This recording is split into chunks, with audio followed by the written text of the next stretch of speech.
Alex adjusted his translator cuff for the third time in 10 minutes, pretending he wasn't drenched in recycled humidity sweat. The Virellin Harmony's docking corridor smelled faintly of sterilized moss and something he could only describe as anxiety with a hint of pickles. He offered a smile to the receiving officers, none of whom smiled back. "Human," one of the Agrassi said, her crystalline skin catching the corridor lights like cracked quartz. "Welcome. You're smaller than expected." Alex decided not to comment. He was tired, space-lagged, and still regretting whatever it was he'd eaten at the orbital station buffet. Instead, he nodded, offered a quiet, "thanks," and focused on not tripping over the Agrassi standard floor grating, which was clearly not designed for soft-soled boots or knees that bent forward. Behind the welcoming committee, a trio of younger Agrassi watched him with thinly veiled contempt. Their posture stiff, angular, predatory, reminded him of mean high schoolers at a science fair. He didn't know their names yet, but he already knew their type. "Let's see how long this one lasts," one muttered in their native tongue. The translator cuff caught it. Alex caught it. He smiled anyway. The quarters weren't bad. Compact, quiet, and thankfully sealed off from most of the ship's harsher environmental zones. The artificial gravity was tuned a bit high, just enough to make standing up feel like leg day, and the walls had a weird glossy film to them. But Alex had worked in worse. He unpacked slowly, more out of sluggishness than need, and propped up a small photo of his niece near the bed's built-in console. "All right, systems technician first class," he muttered to himself, cracking his back and glancing over the orientation manual projected on the wall. "Don't vomit in the coolant intake this time." He was halfway through the biohazard disposal protocols when a knock, not so much a knock, as a polite rhythmic pulse through the door panel interrupted him. The door hissed open to reveal another crew member, not Agrassi. Tall, brown, feathered, and blinking 3 eyelids in sequence, the avian-looking Arnan smiled warmly. Alex recognized her from the personnel file. "Hi," she said, offering a wing hand. "Lieutenant Taina, Environmental Engineering. I just wanted to say not all of us think humans are a hazard wrapped in optimism." Alex shook her wing gently. "Thanks. That's the kindest thing anyone said to me since the shuttle pilot called me a carbon sack with opinions." She laughed a short trill and glanced over her shoulder. "Just heads up. The younger Agrassi are territorial, and they don't love soft-bodied crew members in technical roles. If they're being weird, let me know." "Appreciate the warning," Alex said, brow lifting. "Define weird." Taina tilted her head. "Any mention of ceremonial liquids. That's usually their go-to." 3 days in, and Alex had settled into a groove. The diagnostics terminal responded better than the last ship he'd worked on, and the Virellin Harmony's AI didn't try to correct his spelling every 10 seconds. He had even started adjusting to the humidity that the Agrassi preferred, like working inside a damp greenhouse full of judgment. But he noticed it. The glances. The murmurs in Agrassi code speak just above his translator's threshold. They didn't approach him directly. Not yet. But they watched. Especially the trio Mirek, Dael, and Zersh. They had the easy swagger of junior officers born into privilege. Their crystalline limbs gleamed, and their posturing in common areas had a sharpness to it like they were daring him to walk through the wrong door or misplace a tool. The trap sprung on day 4. Alex had just finished rerouting a cooling circuit for one of the navigational stabilizers, and was checking the pressure differentials when the 3 Agrassi appeared at the access junction. They blocked the corridor with geometric poise, hands folded in formal presentation style. "Systems technician," Mirek said, using the formal Agrassi tone that usually preceded either a duel or a diplomatic dance. "We come bearing an offering of interspecies goodwill." Alex blinked. "Okay. Do I need gloves?" They didn't laugh. From a sealed carrying case, Zersh produced a canister. Sleek, silver, about the size of a thermos, but shaped like a rocket's fuel cell. It shimmered faintly in the overhead lighting, its surface rippling like it was under pressure.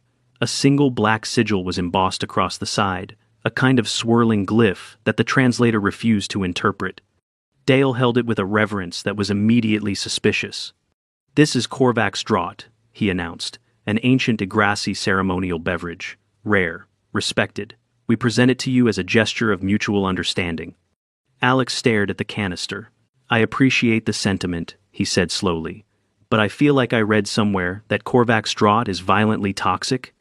Mirek's eyes flared faintly, a reflexive pulse of crystalline amusement. Only to Yggdrasi physiology. We have studied your dietary tolerances. You should find the taste stimulating. Alex glanced at the canister again. It was cool in the way that things were cool just before they exploded. It didn't look drinkable. It looked like something you slid into a missile. But the trio was watching him, expecting him to refuse, to flinch, to gag at the smell or shrink from the pressure valve like a coward. And that annoyed him more than the actual danger. So he took it. The hiss, when he twisted the seal, was sharp and immediate. A burst of pressurized vapor escaped with a smell that hit him like expired soda syrup mixed with sulfur and gunmetal. The canister pulsed once in his hand, as if offended. Alex sniffed again. "Huh," he said. "Smells like off-brand root beer." Then he raised the canister and drank. The silence was immediate and absolute. The Yggdrasi didn't move. Their neck ridges went stiff with disbelief as Alex, without choking, gasping, or turning inside out, lowered the canister. He blinked, licked his lips. "Little fizzy," he muttered, then burped. "You guys got a cherry flavor?" The next moment happened in fast forward. An alert pinged across the corridor, shrill, mechanical, urgent. The ship's biohazard sensors had flagged an airborne particle signature from the Korvax draught and, based on Alex's proximity and vitals, interpreted it as an immediate threat to life. Klaxons blared. The hallway lights shifted to biohazard red. Alex turned, confused, still holding the empty canister. What, did I miss something? A medical drone burst into the corridor, nearly clipping the ceiling as it sprayed sedative mist and tried to wrap him in a containment net. "I'm fine," Alex barked, trying to wave the netting off. "Seriously, I'm fine." Two crew medics sprinted in from a side corridor. One of them, a four-armed drill technician, shouted something about cellular rupture and activated an emergency scanner. Another tried to inject Alex with something that looked worryingly blue. "Don't inject me with that. I have a peanut allergy," Alex yelled, though it was a lie. It worked. The medic paused. Tana arrived just in time to duck under a misfired net. "What happened?" "He drank it," Dale squeaked, voice pitched higher than usual. "He drank the Korvax draught." "He what?" Alex shrugged helplessly.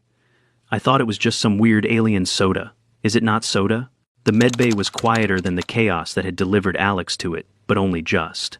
The walls pulsed with dim green lighting, meant to be calming for cross-species patients. It reminded Alex of hospital waiting rooms back on Earth, only with more tentacles involved in routine checkups and an alarming number of blinking tubes. Alex sat shirtless on the diagnostic platform, sensors suctioned to his chest, neck, and temple. He smelled faintly of antiseptic foam and shame. His feet dangled off the edge, still wet from the decontamination rinse, and the IV line in his arm was dispensing what he'd been assured was isotonic fluid, sterile for 92% of galactic biotypes. Across the room, Chief Medical Officer Nirek, a thick-set Golvathi, whose skin shifted from beige to chartreuse as her stress levels rose, hovered beside a bank of monitors. Her eye stalks twitched. "You drank all of it?" she asked, for the third time. "Yes," Alex said deadpan. "Every last drop." "And you didn't feel anything abnormal?" "Just a little bloated," he muttered, "and a craving for pretzels, weirdly." She tapped one of the monitors. "Your blood glucose spiked significantly within 90 seconds. That's consistent with sucrose overexposure. But there's no cellular damage, no inflammation, no electrolyte imbalance. Your kidney function remained normal, and your gastric lining is intact." "So, good news?" he offered. "It's biologically impossible," Nirek said flatly. Alex shrugged. "I get that a lot." From the hallway outside came the muffled sound of arguing in Yggdrasi dialect, something about unauthorized biochemical exposure and ritual misuse of sacred materials. Nirek's skin flushed darker. "The command staff is livid," she said. "Security's reviewing internal footage to figure out if this was an assassination attempt or a diplomatic prank. You've caused a minor cultural incident." "I didn't ask for the can," Alex said defensively. "I was just trying to be polite." "Well, next time, maybe don't drink the potentially explosive canister just to be polite." Alex raised his hand weakly. "In my defense, you people let me sign medical consent forms with a stylus that looked like a caterpillar. I assumed this was another one of those alien but harmless situations." She gave him a withering look. One of her eye stalks pivoted to focus on his liver function. "We're running a full toxin panel and genomic stress markers. You're not leaving this bay until I'm confident you're not going to melt in your sleep. Can I at least put my shirt back on?" No. Hours passed. The toxin panel came back negative. The enzyme tests positive, but only in the way that indicated his body was actively metabolizing a massive influx of refined sugar and trace minerals. Nothing unusual for a human who'd chugged a liter of chemically fizzy syrup. Alex was cleared to walk under supervision, still shirtless, still annoyed, but fully functional. Nirek, ever meticulous, sent the entire report up the chain. The reaction from command was immediate and confused. They called an emergency inquiry. Not a disciplinary hearing, not a tribunal, an inquiry. The central meeting room of the Varellin Harmony wasn't built for comfort. Its ceiling arched too high, designed for tall species who didn't enjoy chairs. Half the attendees floated in containment spheres or coiled around perches. The table glimmered with adaptive texture plating that shifted depending on who touched it. Alex sat in the only human-shaped seat, nursing a sealed hydration pack and trying not to draw attention to his still damp socks. Captain Shalv, an elongated, scale-covered being with frilled gill fans along her jaw, tapped the table with one gloved finger. "Systems Technician Alex Dawson," she said, voice filtered through the translator in a clipped, formal tone. "Do you understand why we've convened this inquiry?" "I drank a can of Korvax Draught," Alex replied, "which I now understand is considered a death joke." There were mutters around the table. The Agrassi officers, particularly the three pranksters, now seated apart from one another like misbehaving schoolchildren, remained rigid. Their neck crystals were dim, ashamed. Shalv nodded slowly. "Correct. Korvax Draught is ceremonial. It symbolizes surrender in old Agrassi warrior culture. Exposure to even the vapor can cause blistering in their species. It is not meant for consumption." "I didn't know that at the time," Alex said, keeping his voice level. "I just thought it was some kind of high-pressure soda, and the three officers assured me it was a goodwill gesture." Dale shifted uncomfortably. Zersh stared at the wall. Mirek kept his eyes locked on the table. "We have reviewed footage and confirmed that your acceptance of the canister was not coerced," Shalv continued. "However, due to the potential biological risk and the interspecies tensions this act has stirred, we are updating our cross-cultural protocols." She tapped the console. A new directive appeared on the shared screen. All crew are to refrain from offering biological or chemical substances to individuals of unknown tolerance without explicit clearance from medical command. Nirek made a sound that could generously be interpreted as agreement. "The officers involved," Shalv said, "will undergo mandatory cultural orientation with human liaison staff. Their access to recreational chemistry is revoked until further notice." Zersh finally looked up. "Captain, if I may?" "You may not," Shalv snapped, with uncharacteristic sharpness. Alex bit the inside of his cheek. Then Taina, seated beside the room's edge, cleared her throat gently. "Captain, permission to speak?" "Granted. I'd like to recommend that Technician Dawson be provided with a controlled storage unit for personal nutrition and recreational substances," she said. "Given that his soda has now been identified as chemically similar to Korvax Draught, which is listed as volatile, it would be wise to avoid further sensor confusion." Alex blinked. "Wait, you're giving me a soda fridge?" "A refrigeration and containment unit," Tina clarified, "with individual locking protocols, for your own safety, and everyone else's peace of mind." Captain Shalv sighed through her gills. "Very well. A standard containment unit will be assigned to your quarters by the end of cycle."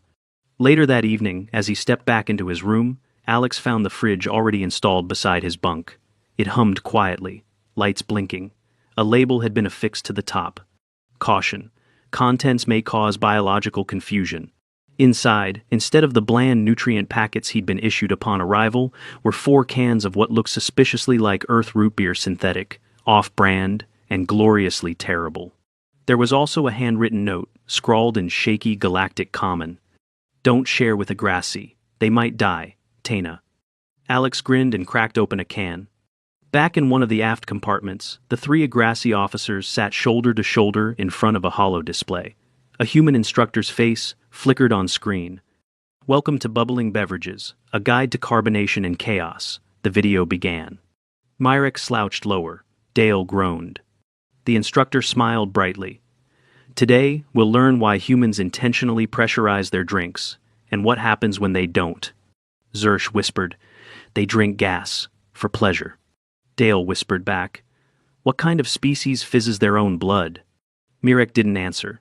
He just stared at the screen, remembering the way Alex had smiled, calm, polite, unshaken after downing a chemical that could melt a hole in his thorax. Not weak, Myrek muttered, just dangerously adaptable. By the 6th day aboard the Virellin Harmony, Alex had somehow become both a walking cautionary tale and an unofficial ambassador for Earth's questionable beverages. He noticed the change first during his morning rounds. The usual silence in the corridors, the kind where people noticed him but pretended not to, had shifted. Now he got quiet nods, a few nervous side eyes. A Traxian security officer even offered him a packet of dried fruit and then hesitated as if unsure whether the human digestive tract could handle fruit. He took it with a thank you and made a mental note to eat it in private, just in case it was secretly weaponized.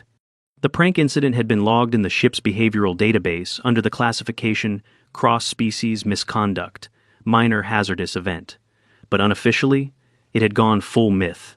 You heard, he didn't even gag.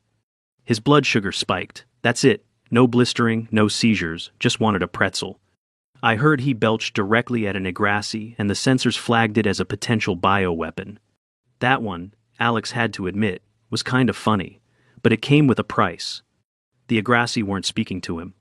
Well, not directly. They no longer glared or sneered, but they gave him the sort of wide berth, usually reserved for leaking waste tanks and malfunctioning hull seals. Even Myrek, who once brushed past him with blade-edged arrogance, now changed direction in the corridor if they approached from opposite ends. It would have been satisfying if it didn't make his skin itch. He wasn't trying to be intimidating, he just hadn't wanted to look weak. But it turned out that surviving the Korvax drought made him something worse than weak in the Yggdrasi worldview, unclassifiable. Unpredictable, uncatalogued, an exception. And in a culture that prized structural order, exceptions were terrifying. The awkward silence cracked on the 8th day, in the least dignified place possible, the sanitation hub. Alex had just finished a coolant valve inspection and stepped into the secondary decontamination chamber, still sweaty and smelling faintly of ozone. The air shower system blasted him with neutralizing vapor, drying his hair into a static mess, and he was halfway through redressing when someone cleared their throat behind him.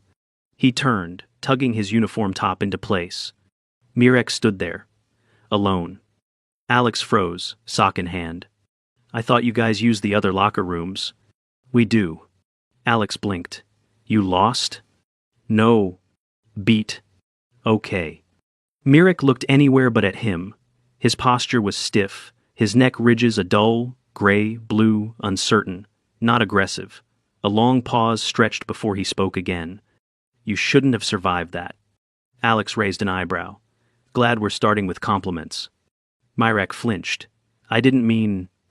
I know what you meant, Alex said, softening slightly. Look, I'm not mad. I'm not even offended. But yeah, it was kind of a garbage move. The Yggdrasi's jaw twitched. It was meant to be symbolic. Alex folded his arms. Symbolic of what? Of your limits.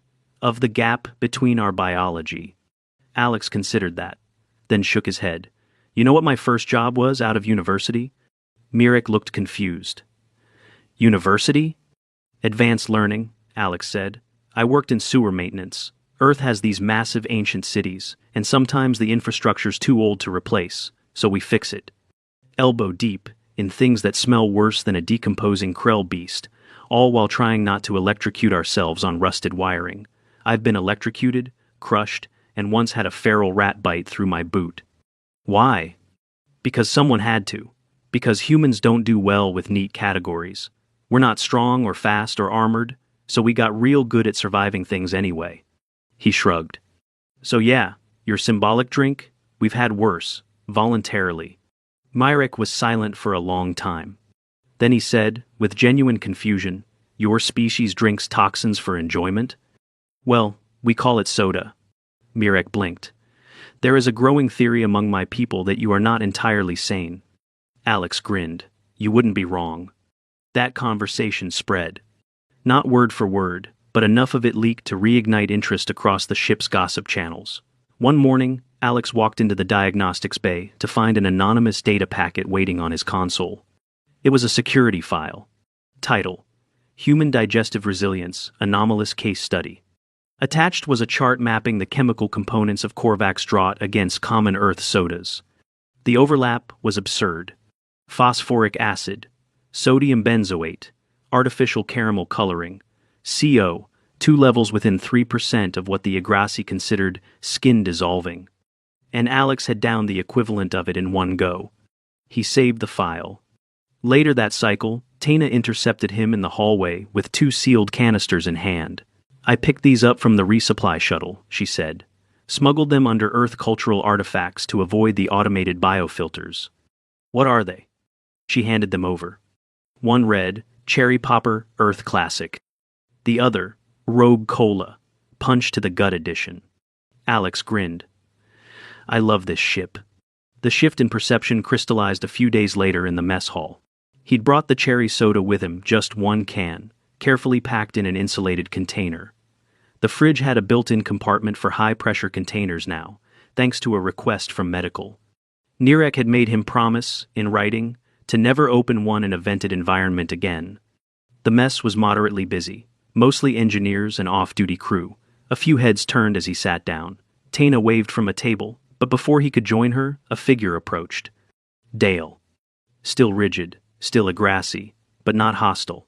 "Is that the red flavor?" Dale asked, gesturing to the can. Alex glanced at it. "Cherry, yeah." Dale paused. "May I observe?" Alex smirked. "You want to watch me drink soda?" "Yes, from a distance." Alex popped the tab with a sharp hiss. The can fizzed audibly. Several Yggdrasil across the room tensed. He raised it slowly, took a sip. "Ah," he said, "that's the stuff." The reaction was instant. Dale flinched. A food tray clattered to the floor in the back. Someone gasped. "Still alive," Alex said calmly. "Still human, still thirsty." To his surprise, Dale didn't retreat. Instead, he asked, "Do you think I could try a small amount?" Alex's eyes widened. "You do know it would probably melt your throat?" "Scientifically, yes." Alex considered, then shook his head. "Not until medical clears it, but if we can dilute it or synthesize a safe analog, sure." A pause. "You'd do that?" "For the record, I don't want anyone dying just to share a drink with me. But yeah, I'm not here to terrify anyone. I'm just me." Dale looked strangely thoughtful. "Then perhaps we misjudged you." Alex sipped again. "You definitely did." Later that night, Alex sat at his desk, writing up a maintenance report. He paused, eyes drifting to the canisters in the fridge. The cherry one was gone. The Rogue Cola still waited, ominously labeled in bright red letters. He thought about the way things had changed in just over a week, from suspicion and sideways glances to curious stares and hesitant questions. Even Mirek had started nodding at him in passing, just once, but it counted. He leaned back and rubbed his face. Cultural diplomacy wasn't always about treaties and formal dinners. Sometimes, it was about having just the right digestive enzymes to handle what others considered lethal. He picked up his stylus and added a personal note at the bottom of the report. Recommend. Continued cross-species dialogue over low-stakes shared experiences. Begin with soda. Avoid hot sauce for now. He hit send. Then he reached into the fridge and set the Rogue Cola on the desk. Just in case, tomorrow needed another mild surprise. The request came through official channels 2 days later. Bold header, priority tag, slightly too much legalese to be innocent. Voluntary demonstration, human biochemical response presentation. Location, cultural exchange, Hall 2. Time, 15 standard cycle. Participants, technician Alex Dawson plus assigned observers. Objective, controlled demonstration of human interaction with carbonated compounds deemed hazardous by Yggdrasil standards. Alex read it 3 times, leaned back in his chair, and took a long sip from a very normal, non-exploding water bottle. "They're making it a science show," he muttered. The attached roster was worse. Command had approved it, medical had approved it, even the diplomatic liaison had signed off. Attendance was recommended for cross-species officers. And the final note at the bottom?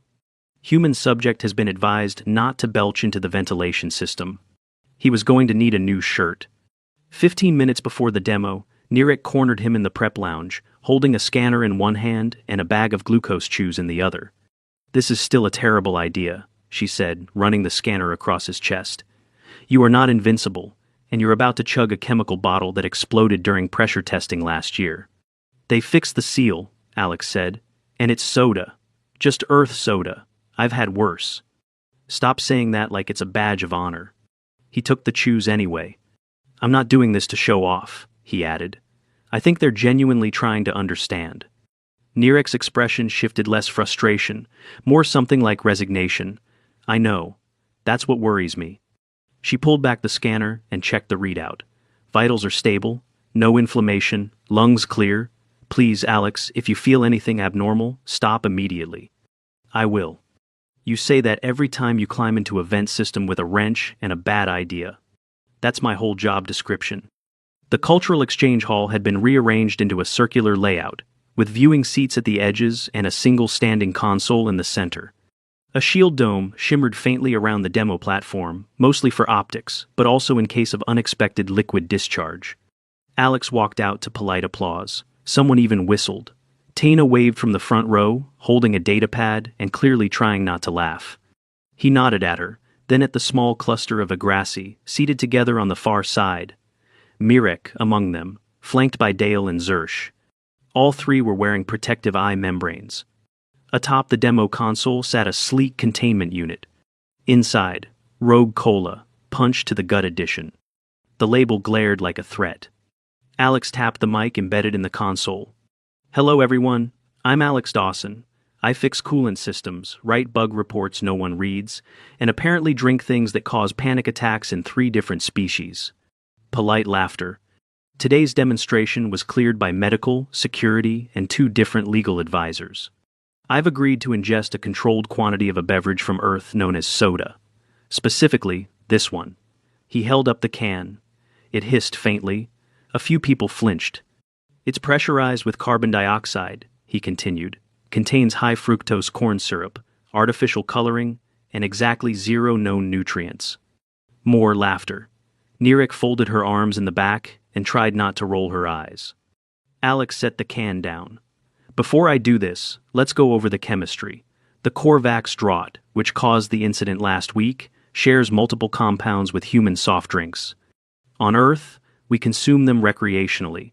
To other species, they're hazardous, even lethal. That gap between poison and pleasure is why we're doing this. To understand each other." He cracked the can open. The snap hiss echoed like a gunshot. A collective gasp swept the room. The shield dome flickered in response to the gas release. Alex waited a beat, then drank. It wasn't even the best soda he'd had, syrupy, too sweet, overcarbonated to the point of nose sting, but he finished it, lowered the can, and exhaled slowly. And then, of course, he burped. It echoed, loud, proud, almost operatic. He blinked. "Excuse me." The silence held. Then someone clapped. 1, 2, then more. Tana was on her feet, laughing. Mirek and the other Agrassi didn't clap, but they watched, closely, not with fear, this time, but curiosity. Dale leaned in to say something. Mirek nodded. Zersh took a cautious note on a datapad. Alex stepped back from the podium, and for the first time since his arrival, felt the warmth of being understood, not feared, not mocked, just seen as strange, yes, but no longer dismissed. Later that evening, the message pinged his terminal just as he kicked his boots off. From Captain Shalv. Subject, New Directive Addendum. Summary. Effective immediately, humans aboard the Varellan Harmony are to pre-register any consumption of carbonated beverages with the ship's environmental hazard log, out of courtesy, and caution. The last line made him snort. This is not a ban, merely a request to warn people before you make the walls vibrate again. Attached was a still image of the moment he burped. The Agrassi in the background looked like someone had activated a shockwave. He laughed, hard. The next day brought a surprise. As he stepped into engineering for his shift, Mirek approached him. No entourage, no pretense. I analyzed your demo, Mirek said without preamble. The internal pressure was 82 kilopascals above ambient. You opened that with one hand. Alex blinked. Is that good? For us, that's blistering pressure. Emergency suits deploy at half that. A pause. I thought perhaps if you're willing, I'd like to try Earth beverage culture in a controlled setting. No carbonation yet, just observation. Alex smiled. Yeah, I think that can be arranged. 2 weeks later, the Agrassi trio, now fully embedded in their mandatory human culture studies module, stood in front of Alex's fridge, looking suspicious. These are all dangerous? Zersh asked. Only to people who can't digest synthetic vanilla extract and caramel dye, Alex said. Dale lifted a bottle. Why is this one glowing? That's a slushie. Don't worry about it. Mirek glanced over. This is chaos. It's flavor, Alex replied. They didn't drink anything that day, just sniffed cautiously, took notes, and muttered in Agrassi dialect when something fizzed. But none of them left the room. 3 weeks after the prank, the crew of the Virellin Harmony stopped calling Alex fragile. They called him the guy who drinks pressure, the one who burped at command, or, if Tana was in the mood to mess with people, the biochemical threat with good hair. And while the Yggdrasil still walked stiffly around him, they asked questions now. They requested access to his beverage logs. They sat near him in the mess. Once, during a maintenance crawl, Mirek even passed him a tool without being asked.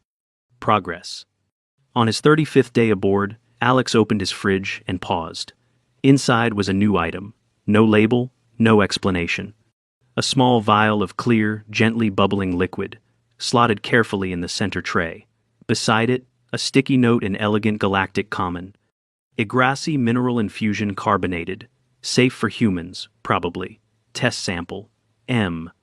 Alex stared at it. Then, carefully, very carefully, set it aside for lab analysis. Because trust was one thing. But even he had limits.